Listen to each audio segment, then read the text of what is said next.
2 hours later.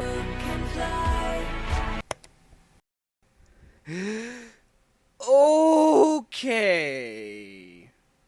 So let me disclaimer this one really quickly. I'm not in any way a Christian, a theist, or really any bit spiritual, but I'm also not a militant atheist with a complex who seeks out arguments about faith. I'll gladly discuss my own views and concerns if it's needed or asked of, but I really don't care what each of us believes so long as those beliefs don't hurt anyone else.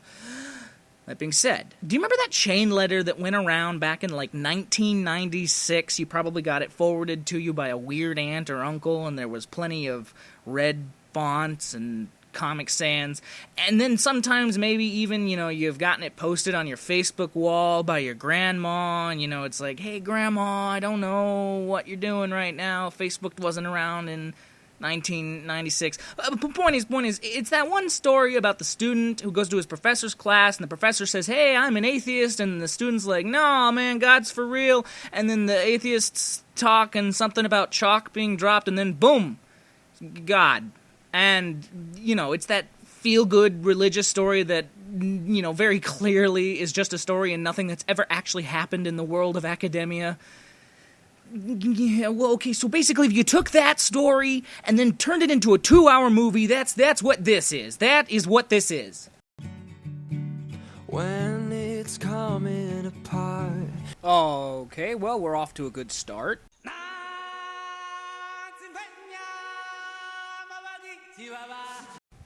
So our story begins with the intrepid young hero, Josh. Name? Wheaton. Josh Wheaton. He's the Christian boy who stands up to the professor in this story. He's been placed in a Philosophy 101 course with our antagonist, Professor Radisson, played by the guy who is most known for his role as Hercules. Second thought, I could use a little cooling off.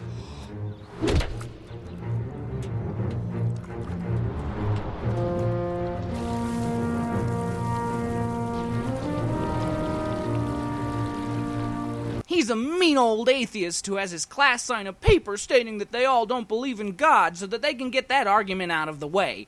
Because forget learning about Anselm or Descartes or Leibniz or the whole ontological argument debate bullshit.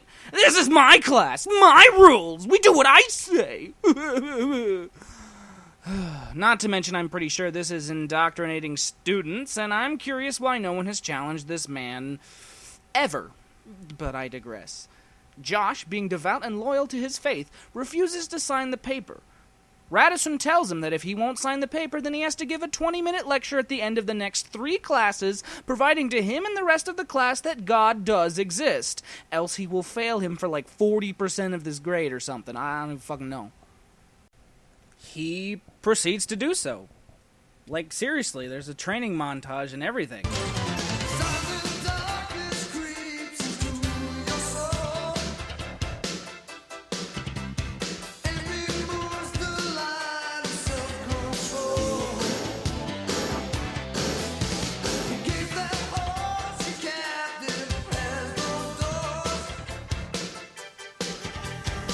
And then he debates. He gives one lecture. He's called down for it. Radisson kind of makes him feel stupid. He gives a second, somewhat stronger lecture, and he's still not persuaded Radisson yet, but you can tell that there's a little bit of disconcern in the air. All the students are starting to maybe understand. And then finally, in his 3rd lecture, although he hasn't entirely convinced the professor, the deal was he only needed to convince the students in the class, whom, unsurprisingly, all stand up for him at the end. He is one, blah, blah, blah, blah, blah. And that's it. That's the end. Why, you mean a story like that couldn't possibly have stretched the limits of 2 hours? Well, you're absolutely right! Because let me tell you something, because it's not about these 2 characters. They make it seem like it's about these 2 characters, but nope, it's not. It's not about them. Because they couldn't make this into 2 hours if it were just about these 2. Or at least the writers who wrote this movie weren't smart enough to do so. No. They didn't have enough material based on that Facebook post to write a 2-hour film. No. So you want to know what they did? You want to know what's in this movie? Side plots! There are so many secondary characters whose goals and motivations have nothing to do with the main plot whatsoever. They serve instead as anecdotal little mini-dramas about God and his love and all that. But the worst part is, you can tell right at the beginning that this is going to be a confusing run when we go from following our main character to seeing not one, not two, but no, 12. 12 characters whose stories are loosely tied together at the end. Now, I'm not saying that having a lot of characters in your movie necessarily means it's a bad thing. Look at Tarantino. What I am saying is that when you don't have writing to support all of these characters and they are basically just filler, you don't need that many characters! So let's assess this, shall we? We'll look at each character separately, follow their arc up until they become a vague part of the story. First, Josh's girlfriend. She's the easiest to get out of the way right off the bat because she serves little to the plot other than to provide Josh with some personal conflict. Once he takes on the challenge to debate in front of the class, she tells him that she simply cannot tolerate him doing that, as everyone has labeled it as academic suicide. What should that tell you if every single person that loves you is saying the exact same thing? Somehow one freshman course failing is going to completely ruin his entire college career. She tells him that she's had the first 50 years of their lives already planned out, which is a little scary. Sorry for having the next 50 years of our life planned out, but that's just who I am. So, Josh, sticking to his guns, insists that he's up to the challenge no matter the risks, and she breaks up with him. Now, okay, I understand Josh's point of view here. He made a commitment that solely has to do with him and his being. She made a decision that manipulated into sounding like it was for the both of them, but when in reality he had no real say in it at all. You didn't ask me. You told me. It wasn't a decision that we made. It was a decision that you made for the both of us. I get that. I get what he's coming from. But let's also look at it this way. She's flat out told Josh that the school that they're going to was her third choice school. You're at my third choice school. Third choice. Let that sink in. She had 3 other universities picked out and lined up where she could have gone to, but because of a promise they both made to commit to this relationship, she went with him to the school that she was completely and considerably lower than her own abilities. She made a huge sacrifice for the betterment of their relationship, and he full well knew that. He never once says, "But I told you, you didn't have to do that." He's completely fine with her making a sacrifice that fucking huge, while he claims she made a decision for them both, when it sure sounds like she also made a big decision for them both, but really doesn't mind it when it benefits him. All he had to do was drop this guy's class and take a different humanities course. Oh, but woe is me. He'll have to alter his schedule a little bit. You might want to think about a different instructor. Yeah, but I'd have to rearrange my whole schedule. I don't think I can really... It's your funeral. Or just swapping around a few classes and avoiding the whole confrontation peacefully. Or hell, just sign the stupid paper and keep your fingers crossed or something. Fuck. Take it up with the dean of the university. This shit isn't allowed at all. These are your First Amendment rights we're talking about here. No one can force or coerce you into doing something you don't agree with. So fuck it. Josh takes the challenge, and his girlfriend breaks up with him. I mean, I'm really believing these characters were in love and ready to plan their whole lives together in the way that he so blatantly does not react to it at all. I'm sorry, Josh, but it's over between us. That's it? What, it's over? It's over, Josh. Okay. That's it? Okay? Not even a tear. You know what? You go, girl. You just left a slimy weirdo who'd rather hump Bibles than you. Now you can go to college that you wanted to go to next semester, meet a nice youth minister or whatever the fuck, and have a lovely life. Fuck Josh. So let's talk about this next character here. She doesn't play too huge a role, really. In fact, I'm finding a hard time thinking of a reason for her to even be in this plot. Her name is Mina, and she's Dr. Radisson's girlfriend. The only thing I can think of that she serves is that she's a devout Christian, and really in this movie pretty much everyone is or will be by the end, while Radisson is obviously not. a devout Christian. That puts some tension between the two and could make for some really interesting on-screen chemistry between the two characters. But instead, it's flat and unbelievable.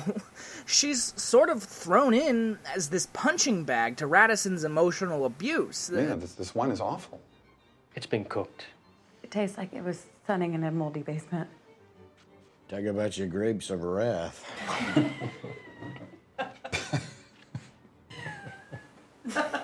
I bought it before I went shopping the other day. I locked it in the trunk. And when I got home, I forgot about it. Well, I think this dinner serves as a valuable lesson. As Socrates put it over 2,000 years ago, noti seaton. The movie is sort of trying to paint this picture that, at least I think this is what they're trying to do, that atheists are immoral asshats who clearly have no love in their hearts. Well, I personally disagree with that statement, but I do agree with one thing the movie's trying to convey. Radisson himself is a complete asshat, atheist or not. He does mistreat Mina, and that's very, very bad. But the problem with this is that we never really seem to see a moment where they put aside their religious differences. They never once have a believable moment as a couple. They're always fighting and bickering. And I know we're given a bit of a backstory. My intellectual rigor falls to pieces the instant I get around you. Really? You could have fooled me. The first time I walked into your classroom, you were all blood and thunder. That was performance, staged largely for your benefit. In the meantime, I kept trying to keep my eyes off you. And hoping that there was a brain inside that pretty head. But that's screenwriting's biggest sin. Show, don't tell. All they do is tell us how much they love, or at least at one point loved each other, but we never see it. The next three characters I'm just going to do as a collective. Their stories intertwine with one another, and they also relate a little bit to Mina, so just bear with me. Admittedly, they have absolutely nothing to do with the main plot of Josh and Radisson, and the sloppy way their stories are concluded leaves a lot to be desired. Okay, first is Mina's brother, Mark. He's not really important to the main story either, he's just apparently here because he's Mina's brother. Together they have a sick mother who is suffering from Alzheimer's disease. Apparently Mark never goes to see his mother because he doesn't like the way she doesn't remember who he is. Look, I'll make you a deal. You go and you ask her what 3 + 3 equals. If she gives you the right answer, I'll visit. That's not fair. And I can actually see that as a relatively reasonable thing to think of. Wanting to remember his mother as she was before the disease took over. But then in the end, he goes and sees her anyway. And that's really it. His character development doesn't really convey anything more than having a change of heart. Not a fully developed human emotion. And let me explain why this is, but I'll do so in just a second. First, I have to explain our third character, Amy. Amy is an interesting character, to say the least. And what I say by that is that she's one of the only characters in this story who actually has a human moment. See, Amy is dating Mark, right? And somehow that also gives her reason to be featured in this plot. I don't fucking care. Amy's an up-and-coming online journalist writing for a very popular and successful blog. She's doing fantastic in terms of life goals. But then she discovers some terrible news. The results came back positive. You have cancer. Amy has cancer. And though it's not known exactly how much of it is spread yet, she may very well die soon. And yeah, that's bad. And we see her have a very emotional scene about this. And you know what? We actually feel for her. This is the first time I've felt anything for a character.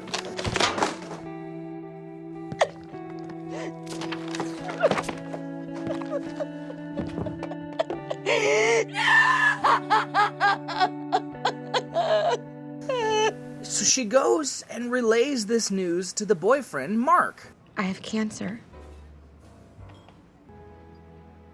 You understand that I might die. I'm sorry about that. Who promptly and without warning just breaks it off with her. I'm serious. The guy finds out his girlfriend has cancer and he decides to just up and leave. Okay. I think I can follow some of this now. Mina's arc is simple. She deserves better than whatever her abusive relationship with Radisson is. That makes sense, and in the end, she does leave him. She learned a lesson. She has an arc, albeit arbitrary to Josh's goals and is completely cliche. She does learn something. Mina's mother doesn't have an arc. She's simply a pawn for other characters' emotions to be driven by, which as terrible as it sounds, it's fine as a story element. Amy's arc is that she has to come to terms with the inevitability of morality and death and the human condition. I'm dying.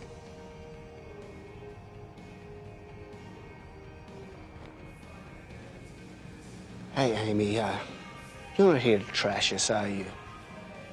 I think that's what you might have done, but I think you're here kind of wondering, kind of hoping that this stuff is for real, aren't you? And because this movie is called God's Not Dead, she learns to accept God's plan as it is. Okay, yeah, that's her arc. So what's Mark's arc? Well, considering everything, we'd expect it to be that he needs to learn that feeling for others is not a weakness, and that not everyone we love is going to be here forever, and they deserve to be loved by us in their time of need. In some ways, he does get to that, and he does finally visit his mother, like I said, but then we never see what happens between him and Amy. Ever. It's an ambiguous ending, I suppose, but I can just tell it's not on purpose. I think the writers completely forgot about that little incident where he leaves her because she has cancer. Think about that. The arc he was apparently supposed to learn applied to his mother, but not to the woman he was dating.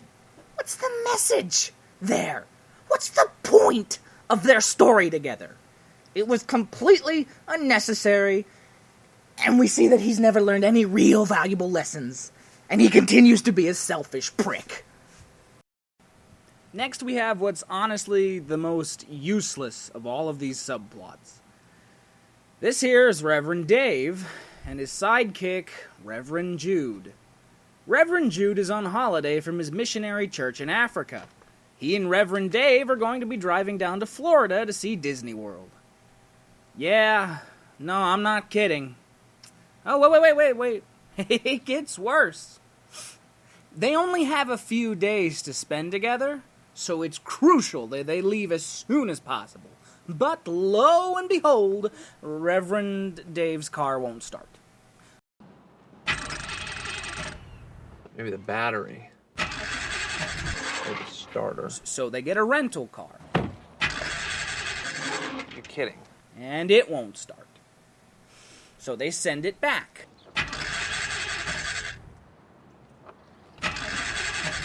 And then it still won't start. And then, when they believe hard enough, and when they click their ruby slippers together and clap their hands because of how hard they fucking believe, the car starts. Because God willed it. Now, I understand Christian ideology and the whole God works in mysterious ways, and that God it has a plan for all events, not even just the smallest or the largest, but literally everything, even the microscopic. I get that. And I understand when things like these happen to people who are of religious faith, that they will attest and attribute these to God's ultimate plan. I get that. I just don't want to watch a movie about it. Whole point of the movie is Josh and his debating thing. I don't need these guys. Okay. Admittedly, Reverend Dave does come into contact with some of the other characters, including Josh, but he doesn't play any significant role in the main plot, except for the very end, but I'll explain that once we get there. Oh, and by the way, even this side plot has a side plot. I'm already kind of late for an audition. An audition? Yeah, the gang and I are doing Death of a Salesman, and it's kind of a dinner theater thing. See, we see a car rental guy. He has an audition. Is it sad? I'm actually more interested in this guy's story more than any of the other ones we've seen so far. How'd your audition go? Oh, pretty good. I'm up for the role of Biff, so Thanks for asking. Oh, praise Jesus. God works in mysterious ways. Thank you, car rental guy. You follow your dreams. So, our last quartet of characters before we can discuss the film's big climax is what I like to call the tokens. Because, well, yeah, everybody else in this movie has been whiter than that piece of chalk, except Reverend Jude, but he's just as much a stereotype as any other, so he doesn't get a slide. So the writers must have said, fuck it. We need to have some color in this thing. I mean, after all, Jesus was black. So, this guy here is Martin, and he's here because, I don't know. All Chinese people are godless communists or Buddhists or whatever the fuck Glenn Beck says this week. I don't know. He's the weakest addition to this plot so far, and saying that is really fucking strange because he's literally in the class Josh is lecturing to. He comes in direct contact with Josh and even speaks with him about the conflict that we actually care about, and his contribution to the story is literally nothing. He calls his dad a few times and tells him that, hey, you know, I think I believe in God now, or some shit, because the pale-faced Jesus freak told me to. And his dad's like, no, son. And Martin's like, but Dad. And his dad's like, okay, fine. And that's it. I like to believe that the dad here just is like, okay, whatever, I'm gonna go back to whatever it was I was actually, doing that was important. Fuck that. Okay. And then, the other two minorities are Aisha and her father. Aisha's father is a conservative Muslim who asks of his daughter to wear a head covering whilst in public. She won't do it when he's not around, but you're never gonna fucking believe why. Turns out she's totally down with the Jesus and secretly listens to Bible passages on her iPod while she masturbates or something. I mean, what else is this? Her bratty little brother, who really needs to learn some fucking privacy, that or lock your fucking door, lady. He sneaks in when she's not looking or listening and grabs the iPod. Figuring out, of course, the whole, big secret, she's secretly in love with Jesus. Firstly, what the fuck, writers? Have you never been around children? Did you even know how they act? Yeah, okay, they tend to aim their annoying behaviors at their siblings, and that's true of pretty much everyone, but I don't know why the fuck this little kid would be grabbing her iPod stone-faced like it's the fucking fertility idol in Raiders of the Lost Ark if he didn't already suspect something. So what you're gonna have me believe here is that this kid is either fucking spying on her, or I don't even know. Even if he were, she hides stuff pretty well, so what led him on? If I saw my sister lying on her bed listening to something with earphones in, I wouldn't just automatically assume it was blasphemous. And then furthermore, what does that say about you, the writer? What does that say about the writers who looked at this side plot and thought, that's a novel idea? A Muslim who's secretly in love with Jesus. Islam and Christianity all believe in the same fucking God already.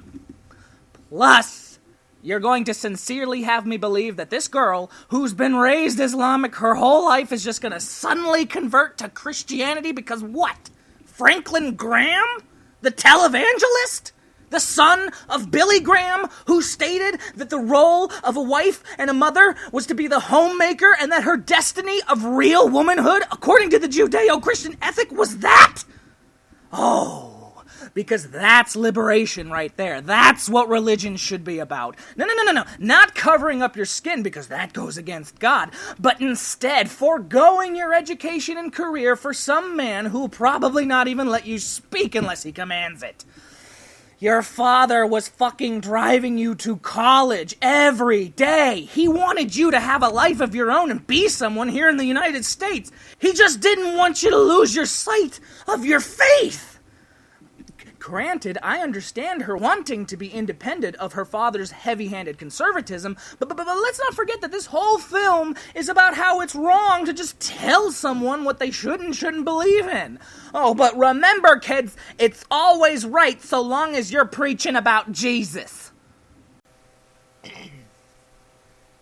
And now, finally, the complete poorly written, overabundant, heavy-handed, and over-abrasive plot thread has come to an end.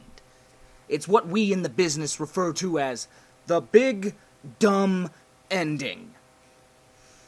Okay, so apparently every moment in this film was leading up to one grand scheme type of deal here. Though it's so loosely put together, I'm not even sure what's trying to be said here. Some stories are just plain left unanswered, and some characters are basically reduced to subtle mentions, and above all else, Willie Robertson of Duck Dynasty fame shows up. I'm not fucking kidding. You may have also noticed that he was present earlier when Amy was interviewing the two people about to attend church. Yeah. Willie Robertson and his wife Corey are playing themselves in this film, and it's about as bland and badly acted as you'd expect from non-actors. So earlier in this film, before Josh and Josh's girlfriend, did she have a name? I don't care. Before they broke up, Josh had gotten them 2 tickets to see their favorite Christian rock band. I think it was the same band that they saw when they first met. The film decides to end on that, and almost all of the characters are here. Josh has just won his class over to the side of the Lord, and everything is going his way. Radisson has learned his lesson about being intolerant to others' faith, and he's deciding to track down Mina at the concert and ask her to take him back because he truly loves her, for her, even though they have conflicting religious ideologies. And, oh look, Reverend Dave and Reverend Jude seem to finally be able to take that trip to Disney World. And you know what, guys? I think it's all going to work out for these characters after all. I mean, sure, it was a stupid premise littered with plot ideas that really trailed to nowhere, but I guess what else can you do when you adapt a chain letter into a feature film?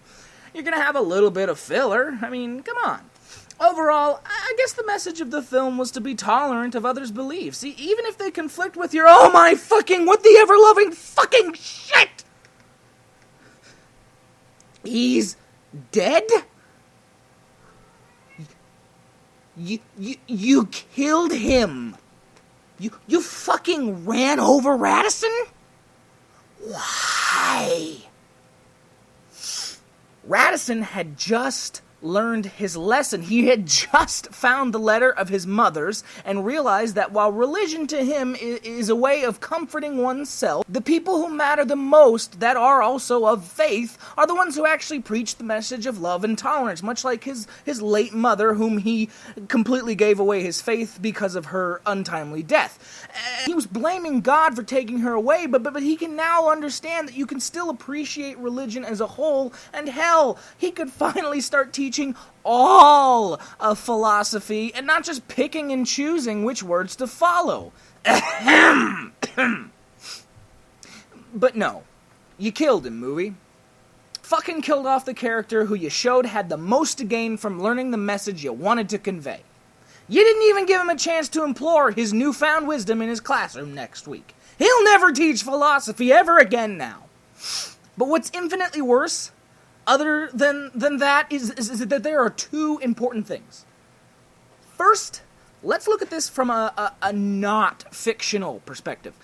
Let's assume for a moment that everything in this film is an absolute reality. And no, I'm not trying to say that God's not real in our world. That's not what I mean. I mean to say that let's assume that these characters are real people and that these are real events that happen to them. And, of course, we can then conclude with absolute certainty that in this universe, God is absolutely real. And we know so for a fact because this movie included miracles happening. It included an almost supernatural turn of events that the 2 perfectly working rental automobiles, one where the rental guy even drives it up to them with it working and running perfectly, yet no matter what Reverend Dave does, he cannot get those cars started. It isn't until he and Reverend Jude put their bags in the car as a sign of good faith that it finally starts and they get to finally go on their trip. And it just so happens that they were there, parked at the red light right as Radisson was crossing the street to be hit by that car. That's too many coincidences. I mean, otherwise, That's what the plot's telling us. So in that instance, now that we know God is real in this movie, not just because Josh said so or had a compelling argument, but because there was an actual occurrence of God's interaction with humanity, we can now assume that the writers think God's ultimate plan is to simply kill off the atheists after teaching them important life lessons. God didn't need to let this happen, nor did he have to let this happen. God has just been blessed with one of his creations who turned their back on him come to an important realization. In fact, he was about to go and apologize to Mina, possibly Josh when he came back to class that next week, and everyone who he'd ever been so terrible to in the film so far. Hell, he might have even come to a conclusion on his own about the existence of God. But no! Do you accept him as Lord and Savior? Yes, I accept. Instead, God forces him into admitting that he's real. He forces him to be subjugated to his own demise far sooner than intended. He takes a perfectly sound and reasonable man who had just learned a very valuable and true lesson about faith and tolerance and the actual powers of free will, that people have choice and that it's their choices alone, but fucking no! He's fucking dead now, and he's gonna fucking believe in you because if he doesn't, he'd go to fucking hell. You just put him into the most compromising situation of his life, literally. God, you're like that super awkward kid in high school who figures out if he asks the really popular girl out in front of the whole school, due to the social conventions and peer pressure, she couldn't possibly say no. You put him in this dilemma, and you purposely put a preacher near him upon death, so you could have had that self-gratifying of knowing in the end, no one fucks with you, you're God. Even all that damned free will you've given us is still shit compared to your wisdom. And then there's the other way to look at it. From the film standpoint, obviously somebody wrote this sequence. Somebody thought up these words and actions, put them down on paper, turned it into a screenplay, and actors conveyed these lines as characters. I mean, there's no denying, obviously, that. That means that whoever these writers are, they think that they can get into the head of ultimately any character, except they completely miss the mark. They wrote a character who'd had years of preparation against theology, one who'd built up a lifetime of hate and anger and mistrust for all things religion, so much that he devoted his entire career on debunking and humiliating religious students in his classroom. You expect me to believe a character with this much conviction and this much arrogance in his own knowledge is going to, in the last few minutes of his life, consider Pascal's wager in all of these moments and give in? You really think that a freshman student, fresh out of high school with no background in logical principle or philosophical ideology, is in approximately 1 hour, remember, only 20 minutes at the end of 3 classes, going to be able to convince this man? Sure, he may have won over a small group of equally disinterested students for who all we know simply decided to go with the crowd mentality and just follow what everyone else was doing. This isn't character development. This is now playing God with your own characters. His death didn't mean anything. We weren't foreshadowed to it. He never once had a hubris moment where his own arrogance is what sealed his fate and thus making the tragedy of his life make fucking sense. Oh, sure, you can say that he did so by disobeying God, but then you also therefore have to acknowledge that, powerful writers, you simply wanted God to kill him. You made him up, you gave him the traits we see on screen, and you did not follow it through with any sort of relevant ties or structural consistencies. Where's Radisson screaming to the heavens for God to smite him? Where's his self-fulfilling tale of living his life free of worry from the imaginary man in the sky, as he'd so put it? Where's his story supposed to go? We didn't see this coming. And then not in the way that it's considered a good thing. Like, it wasn't a twist ending.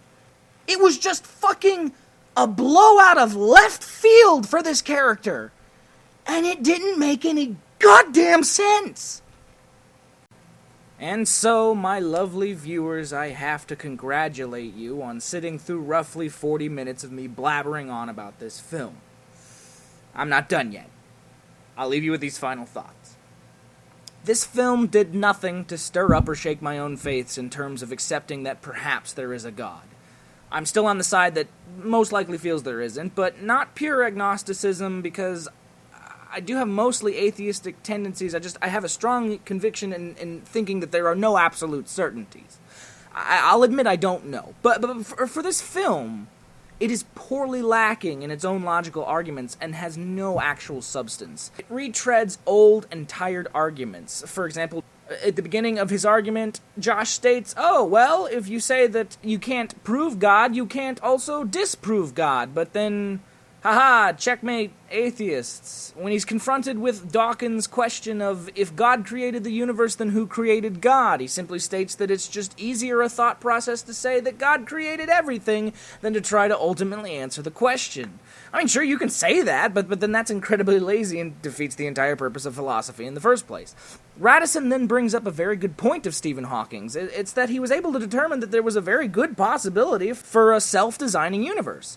Josh answers by saying he didn't know that, and in the next lecture, he cites Hawking's quote again, but this time he shows another professor of mathematics stating that Hawking was putting himself into a case of circular logic. Radisson asks him why he would make such a brash claim against Hawking's clear genius, when Josh declares that A, he's only repeating what another mathematician and philosopher, John Lennox, has said, which is just a tricky way of dodging the question posed to him prior, as he can now claim, I don't know more than Hawking's, I'm just agreeing with another smart guy, take your questions up with him. B, he places a slide on the screen that quotes Stephen Hawking's, where he states very simply, philosophy is dead, which is simply a metaphorical middle finger to Radisson. Of course, Hawkins is most likely referring to analytic philosophers who use linguistic meaning and those complex rules of understanding what it is we say, determining which of the things we utter is important and which isn't. Of course, he isn't concluding that philosophy as a whole is no longer needed as a subject, and the way Josh uses this quote is that there's no context to anything else Hawkins says. He clearly states, as he quotes him, that he read this on page 5 of Hawking's book. If he had read further, then he would have seen that Hawking regards philosophy in most ancient forms as dead, but modern philosophy, that of scientific philosophy, has taken root in our modern society. It's literally the most juvenile thing Josh could have said, and he said it simply to get a rise out of the class and insult Radisson, who has only ever given Josh the most well-intended means of conveying his ideas. Sure, he's made fun of Josh's position as a freshman, and he's poked holes in his logic, but that's the entire point of a debate. Giving heed to these immature gestures simply points that the writers of this film only wanted to dabble in pseudo-philosophy, and that Josh's character is, of course, still a freshman who would resort to simple quips. His argument against evolution is that Darwin's claim of complex systems organically adapting over slow periods of time, and against his famous quote of nature does not jump. Josh points out that in a cosmic scale of things, man's evolution is barely a space of about 90 seconds if we were to look at the universe in a timeline compounded down to a mere 24 hours. His conclusion is drawn from the very idea that we looked at it on this scale. And of course, if you compacted everything down to a day, well, then it'd appear like everything was moving super quickly. His argument that nature is going against evolutionary standards when viewed from this reference frame is like saying a time-lapse video of the sky proves that clouds really do go really fast. His last argument is the one that many theist debaters have used countless times again, and it's just tired.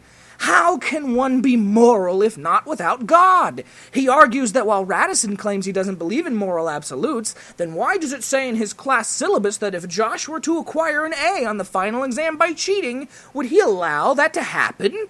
He asks what basis does Radisson have to make such a claim? Well, while it's easy to think, well, geez, right, he fails to mention the societal morality is an ever-evolving one. We as humans step outside and witness an act of injustice. We're compelled not by some other driving force, but instead that one of self-preservation. We don't want the same things to happen to us, just as the person who had the crime thrust upon them didn't want it either. But Christians continue to claim that God and His Word are written in the Bible, and thus that becomes the rule book to morality, yet many parts of the Scripture today are completely ignored or considered barbaric and heinous. Not to mention, if those were the supposed words of God, well, what about the other holy text that determines morality? Well, why not any other religious text that may have completely different rules and regulations for man's moral compass? The answer is simple. We as a species have devolved in our strange and wonderful gift that is self-awareness, a trait called empathy. We have the ability to empathize with those around us. us, and we are willing to consist in this thing called a social contract, which was suggested by Jean-Jacques Rousseau in 1762. Why Radisson, a supposed intellectual and well-studied philosophy professor, didn't address this himself is exactly the problem with this film. It tries to get away with passing arguments that have already been contested or are just plain dumb. And Radisson never once brings up the obvious. This film isn't about challenging ideas, it's about self-righteous dignification of personal faith disguised as an unequivocal proof and testimony in the modern age. The plot and the characters are weak and unoriginal, the premise is stale, dated, and too shaky for 2 hours, the film's logic is flawed, or at the very least going without a challenge, and it fails to mention very key elements of philosophical and logical thinking that have been in existence for a very long time. And if you are a Christian and watched the review all the way up to this point, I need you to understand, I am not intending offense to your beliefs or you personally. I promise you, you deserve better films than this. As an atheist, I like to be challenged in my thinking. I like to hear interesting and transcending thought experiments to challenge the way we view reality. I support your every conviction to hold on to your faith and its practices. The famous, I may not agree with what you say, but I would die for your right to say it, if you will. The film's credits list a long section of court cases that this film was inspired by. I visited their website, and it's exactly what you'd expect. It's damning Planned Parenthood and abortions and a woman's right to choose, agreeing with the likes of the Hobby Lobby decision and the woman who refused to people's service because she believes in traditional marriage. Gag me with a spoon. I don't disagree with this film's core message at all. What Radisson did to his class was despicable and mean-spirited and frankly just plain unconstitutional. But instead of addressing that through thought-provoking argument, or at the very least giving weight to both sides, instead of actually making this a court film and showing the testimonies and accounts of all those who this film was supposedly inspired by, but instead they chose to get all Facebooky on this one, bringing out unsourced quotes with shaky dialogues and personal attestment over reason and fact, and expecting us to marvel at their triumph like those douches on the internet who unironically use the term logicked. On top of that, they gave us bland characterizations, plainly inconsistent writing, and they threw so many goddamn stories and characters to follow in our face that we weren't even sure who was doing what and where it all fit in. This film is terrible for all the things it sets out to do, and you should avoid it altogether unless you are truly masochistic.